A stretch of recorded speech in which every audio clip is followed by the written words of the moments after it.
John? All right, and then there's also the idea that Vladimir Putin could resort to using nuclear weapons. Let's bring in Fred Fleitz, former National Security Council Chief of Staff and Vice Chair at the America First Policy Institute Center. I want to play something that the UN Secretary General Antonio Guterres said earlier today about the possibility of this, Fred, escalating to nuclear war. Listen here. Raising the alert of Russian nuclear forces is a bone-chilling development. The prospect of nuclear conflict, once unthinkable, is now back within the realm of possibility.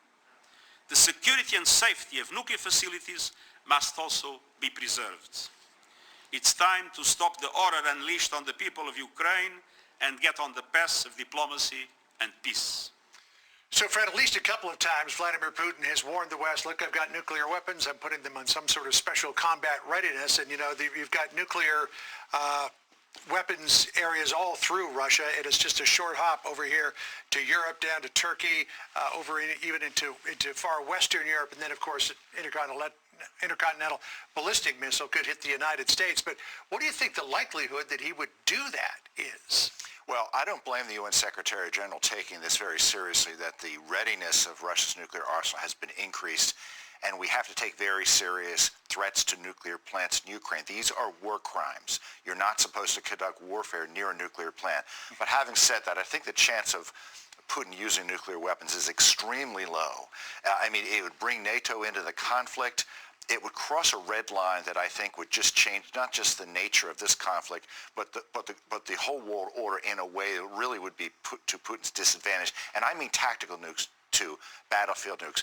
Nukes like that, if let's say he set off a battlefield nuke in Ukraine, that would endanger his own troops. It would set off radiation that could drift into Russia. I don't think it's going to happen unless NATO intervened in Ukraine. I want to bring up something troubling. This is a picture of a MiG-31 that's equipped with a Dagger hypersonic weapon. This can carry a 500 kiloton nuclear warhead, and that's 33 times more powerful than the bomb that was dropped in Hiroshima back in 1945.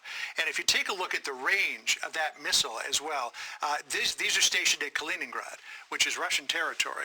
It's got about a 1,200-mile radius, which would mean that literally any capital, save Lisbon and Madrid, could be in the crosshairs there. So that's a potential thing to worry about, because these hypersonic missiles, you wouldn't even see it before it hit.